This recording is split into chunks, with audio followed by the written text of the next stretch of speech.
bon endroit pour l'observer avec nous. Et comme chaque jour, eh bien, le temps de l'info commence par un sommaire. Fin de la quarantaine obligatoire à l'arrivée en Chine, le 8 janvier prochain. Depuis le début de la pandémie de Covid-19 en 2020, la Chine imposait de strictes mesures. C'est désormais terminé, alors que le pays doit faire face carrément à une explosion impressionnante de cas. Un virus qui s'affole dans le pays le plus peuplé de la planète au moment donc de la levée des restrictions. L'économie souffrirait trop du sévère zéro Covid. Quelles conséquences pour la Chine et cela apaiserait-il les tensions entre le pouvoir et la population? Nous en débattrons. En Ukraine, les combats font toujours rage, notamment à Bakhmout, dans l'est du pays, mais c'est désormais la Biélorussie qui inquiète. Selon le ministère russe de la Défense biélorusse, les systèmes de missiles tactiques russes capables de transporter des armes nucléaires sont désormais opérationnels. Moscou pousse son allié à s'investir davantage dans le conflit. Nous verrons les conséquences en cas d'entrée officielle en guerre de la Biélorussie. Et puis après l'attaque hier d'un aéroport militaire russe attribué à des drones ukrainiens, Moscou a annoncé l'élimination d'un groupe de saboteurs ukrainiens. La Russie alors craint-elle une exportation du conflit sur son sol? Le Kremlin est-il débordé par ces actions clandestines? Nous en discuterons. Et le temps de l'info prend le temps de s'arrêter ce matin sur la situation en Chine qui en a donc officiellement terminé avec les restrictions afin d'endiguer l'épidémie de Covid au moment où les contaminations explosent bien littéralement. Les compteurs sur place, eh bien nous allons en parler avec autour de la table ce matin Pierre-Antoine Denet. Bonjour à vous. Bonjour. Vous êtes ancien correspondant de l'AFP à Pékin. Également Jérôme Poirot, bonjour. Bonjour. Vous êtes ancien adjoint de coordinateur national du renseignement, auteur du livre Le renseignement français en 100 dates, c'est aux éditions Perrin. Nous rejoindrons tout à l'heure Jean-François Dimeglio, qui est président de l'Institut Asia Center, et puis Margot Haddad, spécialiste internationale pour LCI. Restez avec nous. Bonjour Margot. Alors c'est donc officiel depuis hier, le 8 janvier prochain. La Chine sera une grande puissance comme les autres concernant son approche de l'épidémie de Covid. À cette date, plus de quarantaine obligatoire, seulement un test PCR de 48 heures pour les visiteurs étrangers. Grande nouvelle qui contraste avec les compteurs de contamination qui s'affolent. Depuis la fin de la politique zéro Covid, Pékin ne veut plus entendre parler Covid, mais on parle de millions de contaminations. Tout un pays enflammé par le Covid. Regardez hier justement la déclaration du président chinois Xi Jinping, une déclaration relayée officiellement par la télévision du pays. La prévention et le contrôle du Covid-19 en Chine sont confrontés à une situation nouvelle. Nous devons mener une campagne de société patriotique plus ciblée et bâtir un rempart solide contre l'épidémie. Pierre-Antoine Denet, au départ, qu'est-ce que c'est qu'une campagne patriotique contre le Covid? Écoutez, cette campagne elle a commencé début 2020, c'est-à-dire quelques mois après l'apparition du virus dans la ville chinoise de Wuhan. Et effectivement, à l'origine, c'était protéger la population contre la pandémie. Mais bon, ça ne s'est pas très bien passé, c'est le moins qu'on puisse dire.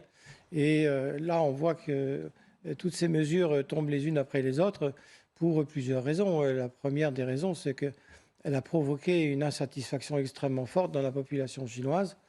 Et puis également, deuxième conséquence, c'est que l'économie chinoise, qui était déjà pas très en forme, là, vraiment dégringole.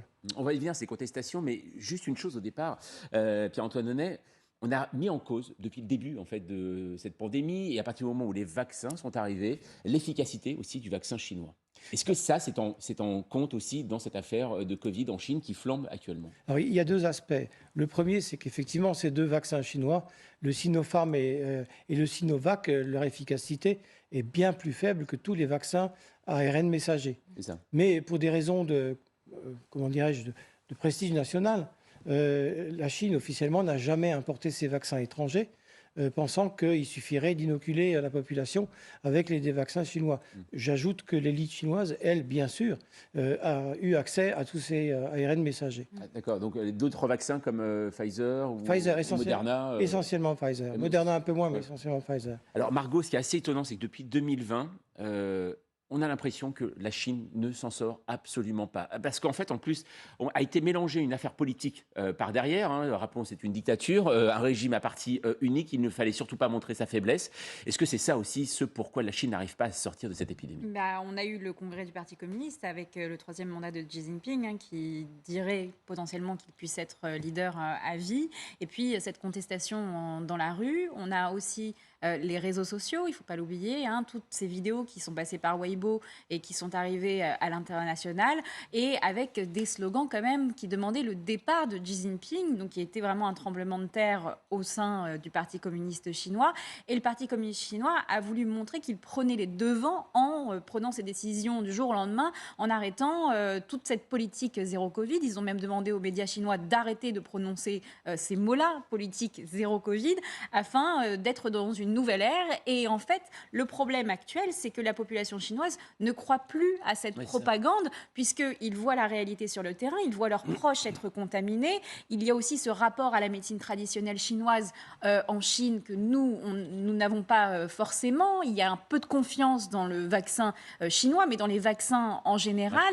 La population âgée est très peu vaccinée. On parle de 40% de la population de plus de 80 ans qui est actuellement vaccinée. Donc forcément, on allait voir du jour au lendemain une épidémie qui allait se propager partout sur le territoire chinois. Il faut savoir que même si le Parti communiste ne communique pas officiellement sur les chiffres, par contre, les provinces, elles, communiquent sur les contaminations. Et c'est là où on peut avoir une petite idée tout de même de ce qui se passe sur le terrain. Pour aller dans votre sens, Margot, là, en effet, il y a ces chiffres. Alors, bien sûr, ils ne communiquent plus sur les chiffres du Covid, mais les autorités sanitaires, par exemple, de Zhejiang. Alors, Zhejiang, c'est au sud de Shanghai, hein, dans l'est du pays, ont jugé, par exemple, dimanche, que le nombre de contaminations journalières dépassait désormais la barre du million. Hein, dans cette province peuplée de 65 millions de personnes, un demi-million d'habitants sont par ailleurs infectés quotidiennement à Qingdao, c'est dans l'est de la Chine, ville de 10 millions d'habitants. Jérôme Poirot, on a l'impression que le gouvernement chinois ne sait plus du tout comment faire. Justement, il y a un mélange entre le sanitaire, le politique, l'économie qui se mélange avec cette épidémie. En fait, ces dernières semaines, c'est le régime chinois qui a failli être emporté par l'impasse dans laquelle il s'était mis lui-même. Parce que les dirigeants chinois ont l'habitude de gérer toutes sortes de difficultés, y compris des contestations populaires importantes. On l'a vu il y a au moins une dizaine d'années avec la lutte contre la corruption, parce que la corruption généralisée provoquait très souvent des révoltes localisées parce que les gens étaient spoilés, n'accédaient pas à ce qu'ils avaient acheté, etc. Le régime chinois a réussi à régler aussi en partie la question de la pollution qui faisait que la vie dans beaucoup d'endroits en Chine était devenue impossible. Mais avec la politique zéro Covid, le régime s'était mis dans une impasse. Et nous commentions sur ce plateau il y a quelques semaines, au moment des plus fortes contestations, quelle pourrait être l'issue. Et il n'y en avait qu'une, c'était d'abandonner la politique zéro Covid. Que le gouvernement chinois ait fait ce virage à 180 degrés, c'est quelque chose de considérable. Ça montre à la fois la grande fragilité du régime, parce qu'il a quand même failli être emporté, et ça montre aussi qu'il a été capable de réagir, de prendre une décision, j'allais dire, contre nature, se renier dans un pouvoir aussi autoritaire, c'est quand même quelque chose d'assez spectaculaire. Et la conséquence, ça va être probablement des millions de morts, mais il n'y avait pas d'autre issue, semble-t-il, pour préserver ce régime. Oui, Pierre-Antoine Donnet, il fallait à ce moment-là absolument que le régime réagisse, mais aussi on se souvient la fin du premier confinement, donc en 2020, on avait vu ces reportages montrant la victoire de la Chine sur le Covid. Un musée avait été ouvert. Ça veut dire que là, le régime serait en train de se dédire. Écoutez, pour utiliser une phrase à la chinoise, le régime chinois a perdu la face. Et le premier d'entre eux, Xi Jinping, lui aussi. Parce qu'à vrai dire, le véritable architecte de cette politique zéro Covid en Chine, c'est lui. Et il l'a imposé à la population à partir donc, de début 2020. Et donc, en fait, là, aujourd'hui, il se renie lui-même, en quelque sorte. Mais alors, est-ce que c'est lui qui se renie lui-même ou est-ce que c'est son entourage? C'est ça la grave question. Donc, je ne sais pas si le régime allait être emporté lors de ces manifestations, mais c'est vrai que ça a été un choc extrême. Personne ne s'y attendait, y compris à Zhongnanhai, donc le siège du pouvoir. Et surtout, on a vu, comme vous venez de le dire, des revendications hostiles au Parti communiste chinois et hostiles à Xi Jinping. Donc la suite, on verra. Mais ce virage à 180 degrés, effectivement, montre une très grande fragilité du régime, mais ce n'est pas pour autant qu'il va disparaître du jour au lendemain. Alors tout à l'heure, justement, Margot, on parlait... il n'y a plus de chiffres officiels du Covid. Pourtant, certaines provinces les publient, ces chiffres. S'il y a une trop grande différence de perception du Covid entre la population et le pouvoir, est-ce que ça ne risque pas de continuer à alimenter les manifestations et la colère envers le pouvoir?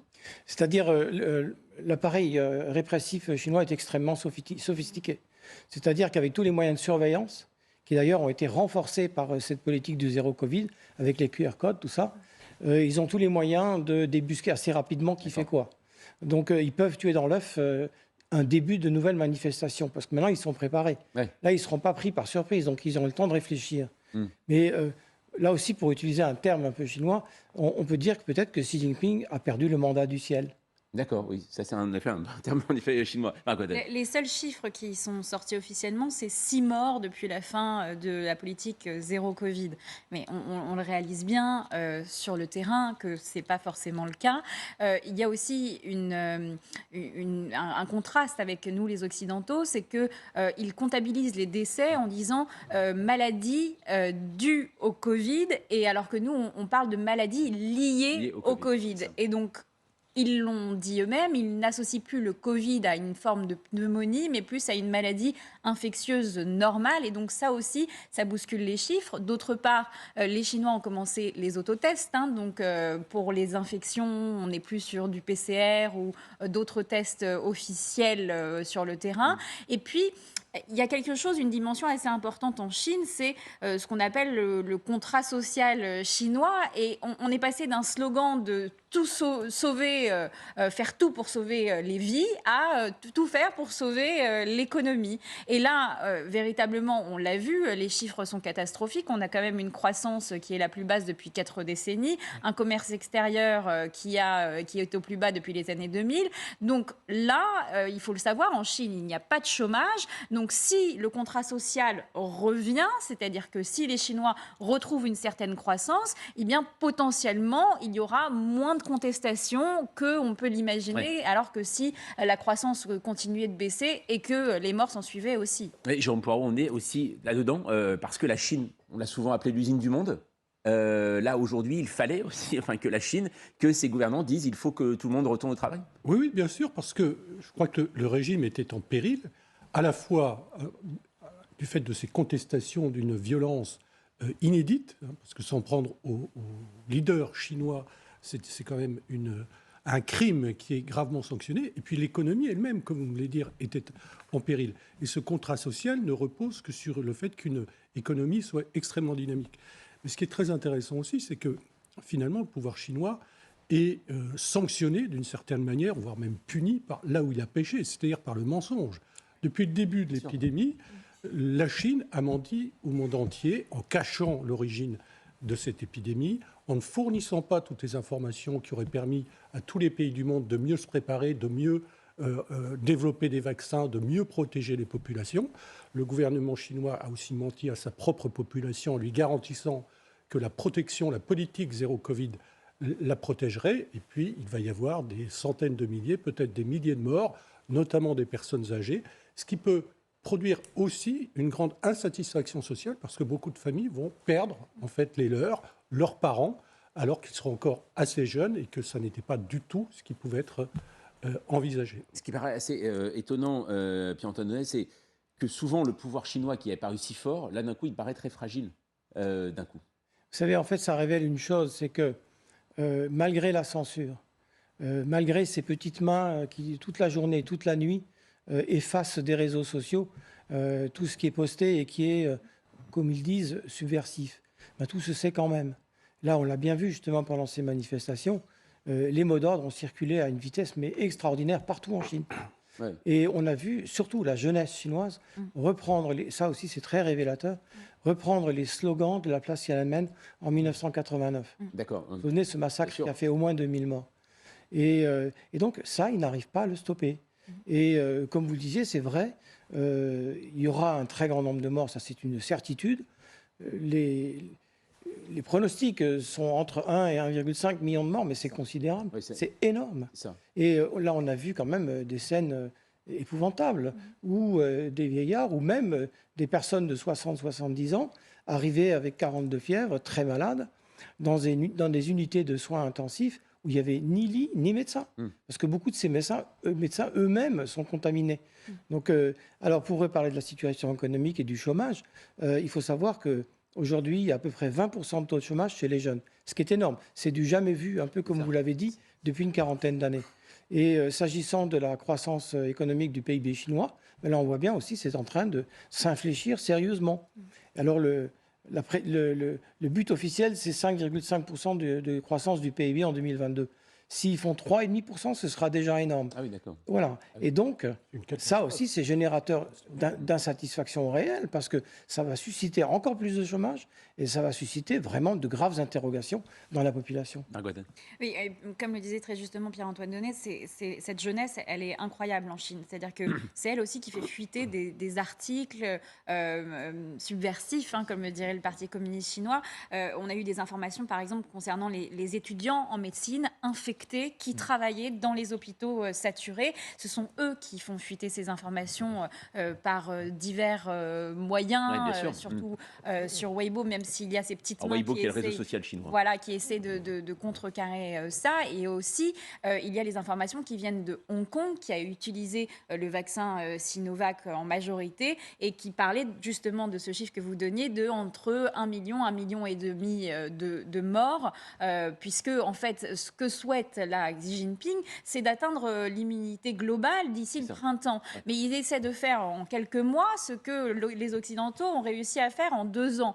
Donc vous imaginez bien la catastrophe. Et il faut le savoir que le variant Omicron est pour l'instant majoritaire sur le territoire chinois et que le vaccin Sinovac est valable qu'à 35% sur le virus, enfin en tous les cas le vaccin Sinovac sur le variant Omicron.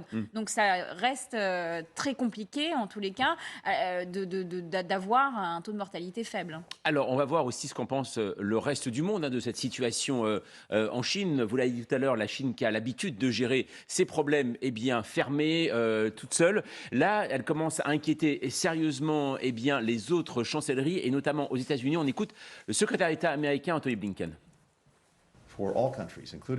Il est très important que tous les pays, y compris la Chine, s'attachent à ce que les gens soient vaccinés, que les tests et les traitements soient disponibles, et plus encore, à ce que l'information sur ce qu'ils vivent soit partagée avec le monde entier.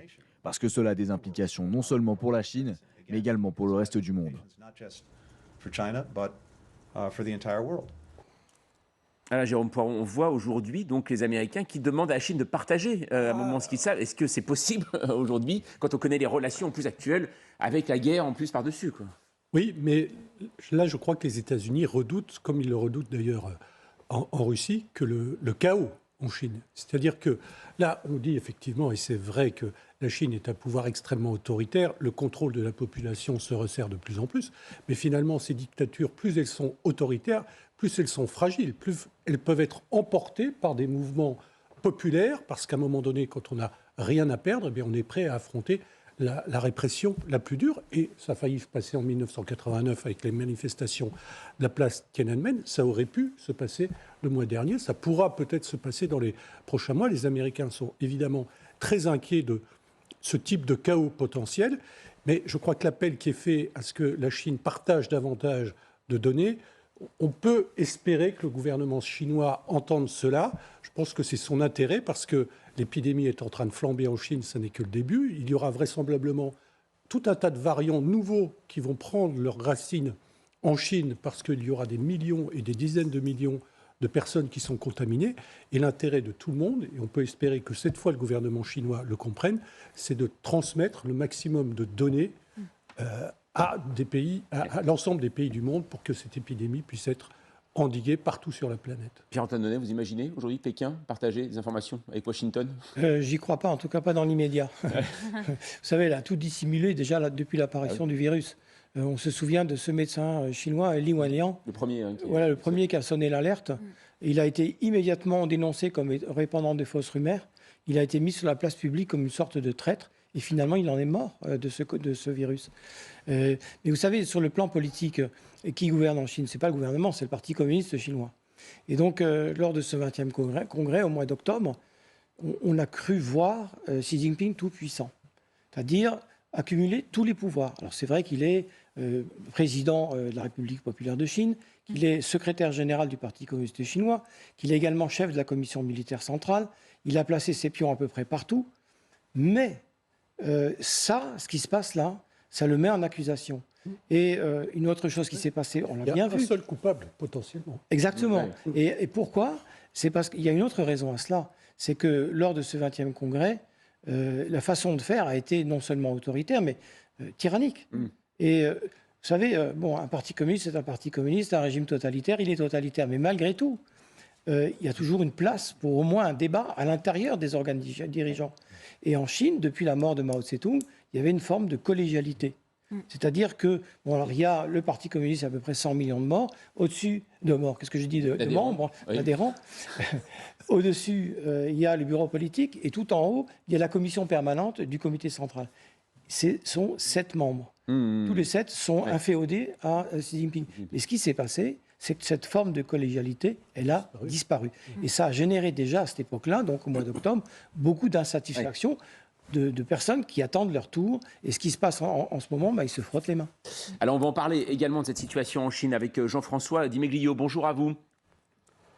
Vous êtes président de l'Institut Asia Center. On a un peu de mal à saisir ce matin les messages contradictoires de Pékin. D'un côté, on voit un président qui nous dit qu'il faut construire une véritable barrière patriotique contre le Covid-19. Et de l'autre, à partir du 8 janvier, eh bien, il n'y aura plus de quarantaine obligatoire pour les voyageurs, juste un test PCR. Est-ce que ça veut dire qu'aujourd'hui, le gouvernement chinois a du mal à trouver une position claire ?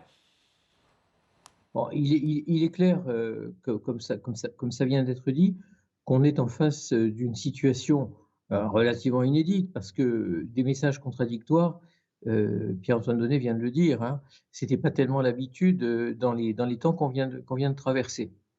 La situation est absolument inédite, puisque ce revirement à 180 degrés, encore une fois, il a été très brutal. On n'a pas tous les éléments. Qu'est-ce qui peut déclencher cette contradiction? Est-ce que c'est effectivement, rappelons-le aussi, ça a été rapidement évoqué qu'on est dans l'entre-deux. Le 20e congrès a eu lieu, mais l'Assemblée nationale populaire, qui elle valide en fait l'exécutif, même si le Parti communiste, comme l'a dit Pierre-Antoine Donnet, est au pouvoir, l'Assemblée nationale populaire n'aura lieu qu'en mars. Et en fait, vous avez une double commande en ce moment en Chine. Vous avez un Premier ministre sortant, Li Keqiang, dont on a tendance à dire qu'il incarne peut-être une ligne moins autoritaire. Il faut dire tout ça avec beaucoup de prudence, naturellement, mais il est en place. Et puis, vous avez une double commande en devenir, c'est-à-dire que vous avez un nouveau Premier ministre qui va arriver, Li Qiang, en principe, qui était celui qui a verrouillé Shanghai pendant des mois. Est-ce qu'il y a une lutte de ligne politique à ce niveau-là? Est-ce qu'il y a au contraire un temps de réflexion pour adapter les mesures à la situation à laquelle on fait face? Est-ce qu'il y a un degré de connaissance de ce qui se passe qui nous échappe? Effectivement, l'impact principal, c'est que la Chine est en train de se mettre en face de ses interlocuteurs dans une position d'incertitude, et à la place de cet interlocuteur qui était relativement, sinon fiable, en tout cas stable dans ses comportements et fidèle à ses engagements, même si ses engagements à nous étaient des engagements extrêmement choquants, la tyrannie dont on vient de parler, on a brutalement de l'incertitude. Et cette incertitude, elle se propage dans un certain nombre de milieux. On voit bien sûr les milieux économiques qui maintenant remettent en question l'engagement Chine. Ouais. On voit des sièges qui étaient à Shanghai qui vont maintenant à Tokyo. Donc, alors Jean-François Di Meglio, une question tout de même par rapport aux habitants de la Chine, justement ces Chinois. Aujourd'hui, on a vu quelques manifestations au mois de novembre. Est-ce que vous pensez que l'exaspération pourrait aller encore plus loin et réunir davantage de citoyens mécontents, des manifestations plus importantes et fragiliser aujourd'hui le pouvoir à Pékin? Il est évident que dans un contexte où on tenait la population, et c'était encore le cas il y a 15 jours ou 3 semaines, c'était relativement facile d'étouffer ces manifestations qu'on a vues. Avec quelques bons mots, avec quelques coups de trick, effectivement, c'était possible. Aujourd'hui, on a à la fois un message contradictoire et puis, bien sûr, des cas qui inquiètent très fortement la population, et puis surtout, une remise en question fondamentale du message qui avait été envoyé depuis le début, c'est-à-dire nous sommes là pour sauver des vies, et la liberté d'une personne morte, ça n'est pas une liberté. Aujourd'hui, non seulement effectivement il y a une privation de liberté, mais il y a probablement aussi des personnes qui meurent. Donc effectivement, le risque de débordement existe. Ce qui est clair, c'est aussi il y a une prise de conscience par le pouvoir d'une nécessité de soulever le couvercle. D'abord parce que du point de vue économique, c'est indispensable, malgré l'impact que j'ai essayé de décrire tout à l'heure, de risque de fuite, en particulier, des investissements étrangers ou en tout cas de ralentissement des investissements étrangers. Et puis, de baisse de la consommation. Les chiffres économiques ne sont pas bons, en particulier parce que la consommation d'une population qui n'est pas dans la confiance est une consommation qui baisse. Ouais. Donc il y avait un besoin de, soulever le couvercle. Mmh. Jusqu'où ira-t-on dans cette démarche, qui consiste à soulever le couvercle et effectivement à laisser peut-être des soupapes de manifestation? On va bien voir, mais effectivement, ce qu'on a vu il y a 3 semaines, en particulier à Shanghai, mais qui est aussi le reflet de ce qu'on voit régulièrement en Chine quand il y a des revendications, risque de se reproduire, oui. Merci beaucoup pour toutes ces précisions, Jean-François Di Meglio. Je rappelle, vous êtes président de l'Institut Asia Center. Alors, ce qui se passe en Chine nous concerne aussi actuellement, pas forcément sur le Covid lui-même, mais sur les matières premières et les médicaments. C'est le Rémi Salomon, président de la commission médicale de l'AP-HP, qui a tiré la sonnette d'alarme, notamment sur Twitter, avec ce message. 80% des principes actifs, la matière première pour nos médicaments, sont fabriqués en Chine et en Inde. La vague Covid qui submerge actuellement la Chine risque d'aggraver nos difficultés d'approvisionnement en beaucoup de médicaments. Il dit il faut relocaliser la production. Jérôme Poirot, on voit une nouvelle fois comme cette crise du Covid, dans laquelle nous sommes apparemment toujours, montre à quel point nous sommes dépendants les uns des autres. Oui, d'où la question qui est revenue sur le devant de la scène depuis maintenant quelques années, c'est la question, notamment pour les économies occidentales, de leur souveraineté. Et leur souveraineté, ça veut dire qu'elles sont capables, que ces pays sont capables, que la France est capable de produire tous les biens de première nécessité pour que sa population puisse être nourrie convenablement et puisse être soignée convenablement. Oui. Donc il y a un grand mouvement depuis maintenant le début de cette épidémie, en France, en Europe, aux États-Unis, pour relocaliser beaucoup de production, quitte à ce que ça coûte plus cher à être produit, mais ça n'est pas toujours le cas. En tout état de cause, qui a un coût considérable à la fois monétaire et social et économique, c'est quand il y a des ruptures d'approvisionnement et que ça implique soit de l'inflation, soit de l'insatisfaction, soit l'impossibilité de fournir des médicaments à la population. Donc cette période aura été quand même et va continuer à être une période de transformation, de réflexion autour de considérable.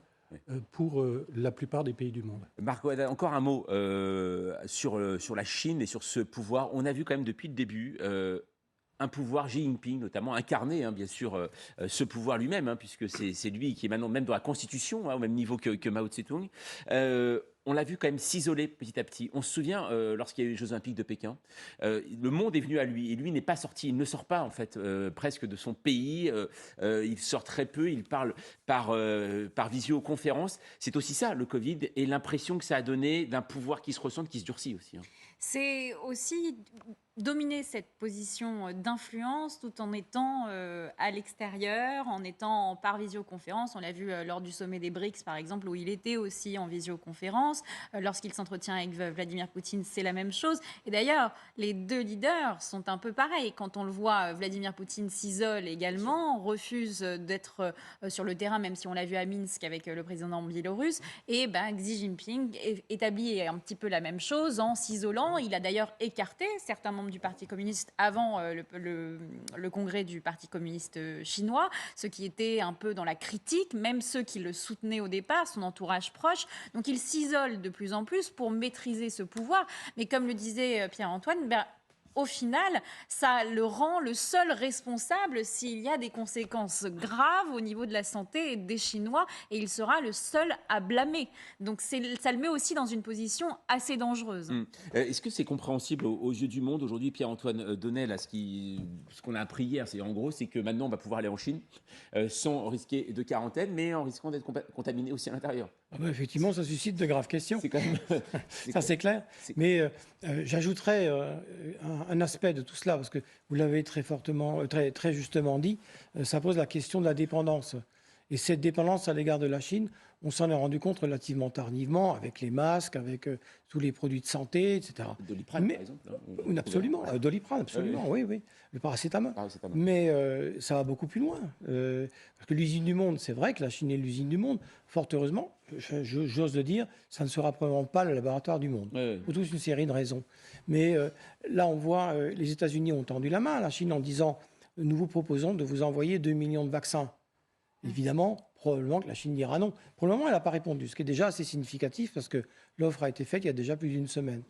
Mais au-delà de ça, au-delà de la dépendance, aujourd'hui, on voit le président Xi Jinping confronté à de multiples problèmes, ceux qu'on a évoqués, mais d'autres encore qui sont face à la Chine.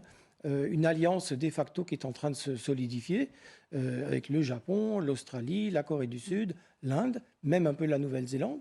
Donc là aussi, ça pose de sérieuses questions. Une dernière chose, on voit une Chine complètement débordée par le Covid, avec peut-être un million de morts, en effet, c'est ce que disent certaines scientifiques indépendants. Est-ce que vous imaginez aussi Xi Jinping, c'est un politicien? Donc à un moment, pour faire déviation, aujourd'hui, est-ce que Taïwan...